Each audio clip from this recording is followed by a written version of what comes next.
So what I'm going to talk about are two different sort of approaches for thinking about how to prioritize landscapes and where we put our funds and get the implementation done on the ground. One approach that you may be familiar with is looking at Refugia, but specifically climate-adapted Refugia. So these would be areas that remain relatively buffered from contemporary climate change, but they still allow some persistence of valued resources from the aspects of the physical, ecological, and socio-cultural.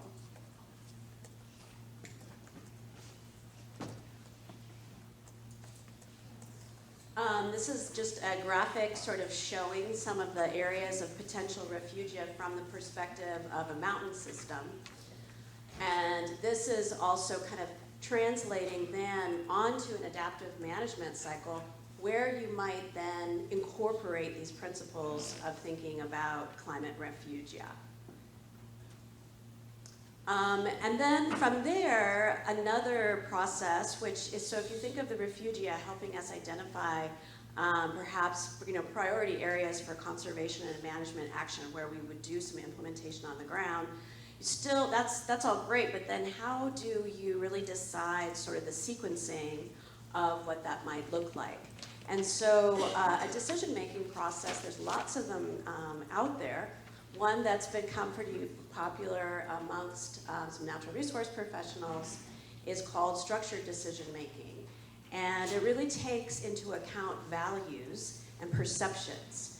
So it kind of goes beyond just what the science is saying, but it really brings in the perspectives of the people that are working there and the people that live there. So this is kind of some of the key things. It separates facts from values. It frames the problem through our values and preferences first. The science, data, and facts are brought in after we understand what we value and care about. So then the only new science that's developed based on that is where it comes out as a gap in this process, and where it'll improve a particular decision that needs to be made. So it's very intentional, again, in taking all of this science and information and helping process it through this decision-making framework. And again, we've been talking a lot about values, perceptions, and preferences. This is one sort of approach for incorporating those really critical ideas that people from all sectors, places, backgrounds can use to kind of also find those shared goals and values. So this can also be used in sort of a way with the refugia and these decision-making is to then bring it also over to this idea that Emily introduced earlier about some different types of response strategies. So based on our values and our preferences, do we want to implement resistance strategies? Do we want to try to accommodate what is happening and facilitate that change? Or are we going through sort of a transition to something that's completely different, some sort of transformation, maybe into something that's novel? Do we want that or not? But maybe, we can either try to slow that down through the other ones, or we just have to allow sort of this transition process to take place and then resulting in a transformation. Of course, taking no action is a bit of a decision too, so it's kind of recognized here. These can sort of be mapped in sort of different ways, to kind of view these different ideas behind refugia, our priorities, their vulnerability. You can use other sorts of things to sort of place these along these scales relative to the kind of strategy or response that you're thinking about taking, again, according to your local values, and preferences that then can be mapped spatially to kind of help identify where those places are. And this kind of work is happening in the Sierra Nevada, and being specifically applied to the foothill yellow-legged frog, and now considered extinct in some places. But anyway, this has been a really great project that we've worked on with Forest Service, Park Service, etc., and local tribes. Another one where we're using a similar type of approach, a little bit different, and it's adapted for the Southern California montane forests. These forests get a lot less attention than the Sierra Nevada and Northern California. And so these are sort of viewed like sky islands. Maybe for some of you that live in Arizona or southeastern New Mexico can kind of relate to this concept of a sky island. But again, this is a place where we're trying to incorporate the same kinds of things with a variety of stakeholders at the table to make these kind of critical decisions and get the work done on the ground. And we have our project coordinator sitting right here from California, hello, Sarah. And with that, here's all of folks.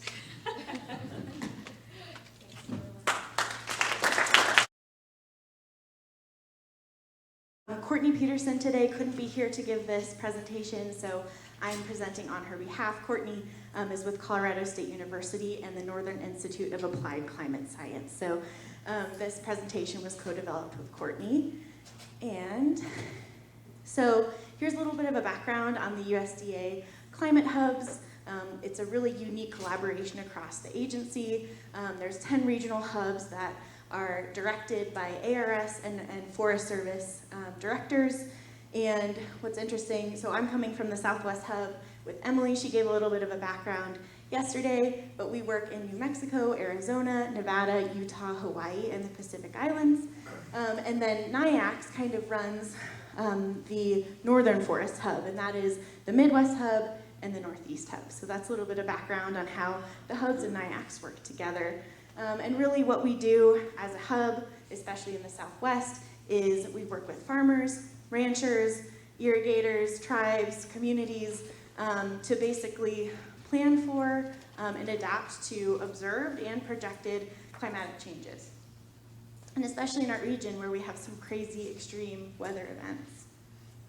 And so the Northern Institute of Applied Climate Science, or NIAX, is a multi-institutional collaborative chartered by the USDA Forest Service, universities, and nonprofit and tribal conservation organizations. And so they offer technical assistance in climate adaptation as well as carbon management. And so NIAX are the folks who developed this adaptation workbook process that I'm going to explain to you today. And so land managers and resource managers are under increasing pressure to integrate climate adaptation into their management plans. And some of these challenges, though, is that there's not really a lot of on-the-ground research to understanding what adaptation tactics might work in your area. Emily actually brought up these challenges earlier, but some of these challenges we've heard from folks working on the ground is that climate change is too big and too complex and kind of too overwhelming to tackle.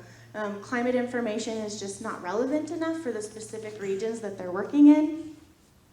This one-size-fits-all answers are just insufficient for these specific areas, as well as there are just not enough of those real-world, on-the-ground examples that the gentleman in the back was kind of describing. There's not a lot of that out there, and we want to see that. And so in response to this, NIAX developed the adaptation workbook, as well as some other adaptation resources. And so the adaptation workbook itself is a flexible 5-step workbook designed for a variety of landowners with diverse goals. And this is, we call it a workbook because it actually is a pen to paper workbook that you can print out, but there's also an online version which you can find at the link, as well as I think your paperwork has that as well. But the adaptation workbook works at that project level and works with the folks who are actually working on the ground, working in the area that they know really well. So it's centering around that manager's expertise, their own knowledge, their own experience on their own land. And it creates a clear rationale for actions by connecting them to these broader adaptation ideas. And as a rule, the workbook does not make recommendations. So it's really helpful. Emily mentioned a lot of the work we're already doing is climate adaptation. So the workbook helps to kind of congratulate you and recognize the work that you've already been working on, as well as kind of giving you creative ideas to think more about climate adaptation critically and intentionally. And so, again, this includes the adaptation workbook itself, as well as the adaptation strategies for different resource areas, and we call these the adaptation menus.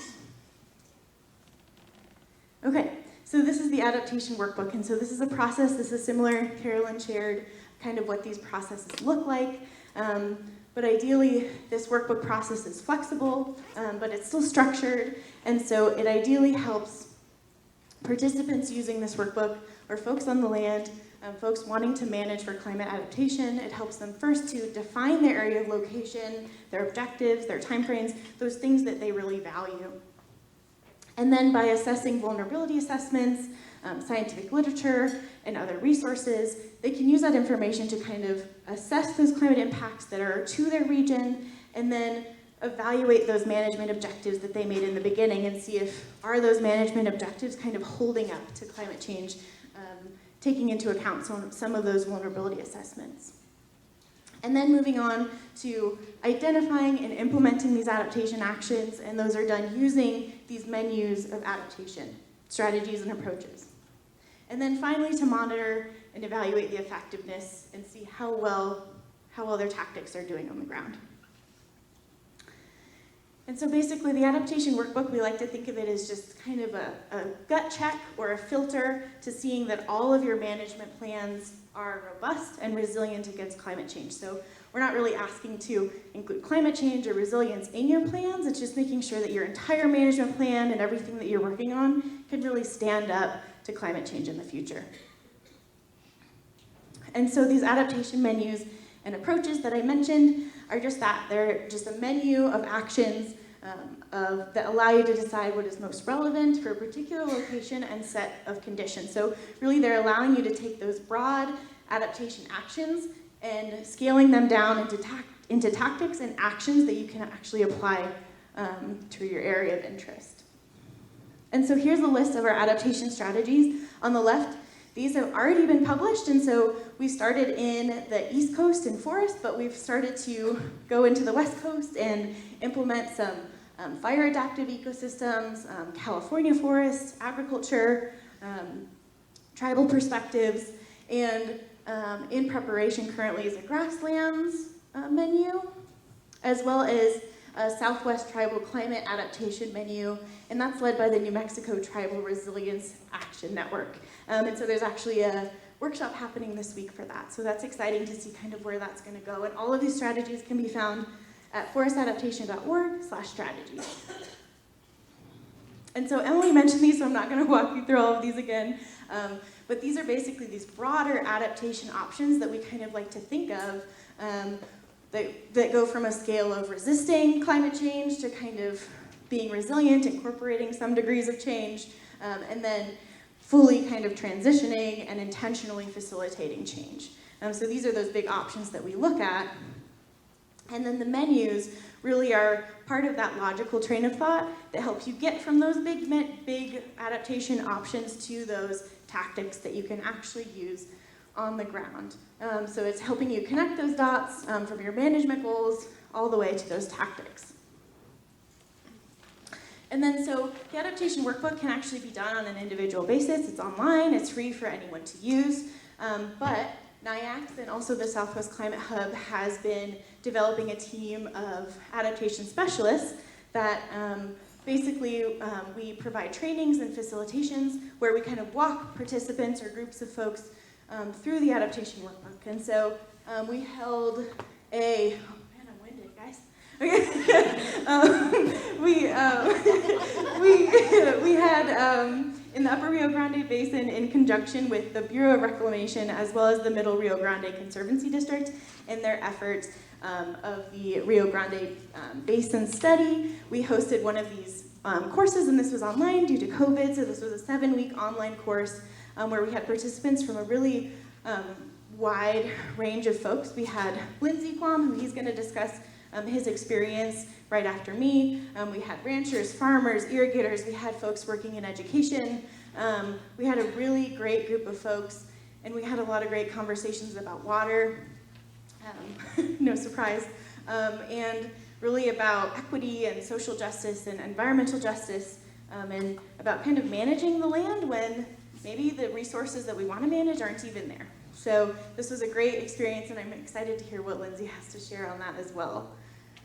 And then just briefly, I just want to mention we have all of these adaptation demonstrations on our website. And so these are places where folks have actually used the adaptation workbook process and actually done something on the ground.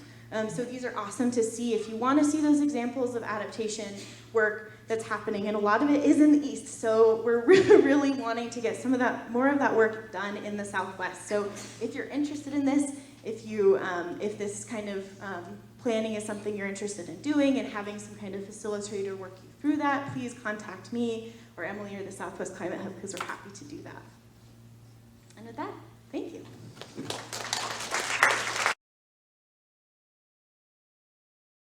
Good afternoon, everybody. Thank you very much. I don't have a formal presentation. I'm just going to stand up here and talk, but I was asked to give my honest opinion about the adaptation toolkit. And honestly, it's... no, I'm just kidding. No, it's not. No, it was actually really, really good. It was pretty easy to use. I've been doing forestry for a little over 20 years. I have a forestry degree background, practicing for about that long. And so I'm pretty familiar with management plans, management plan writing.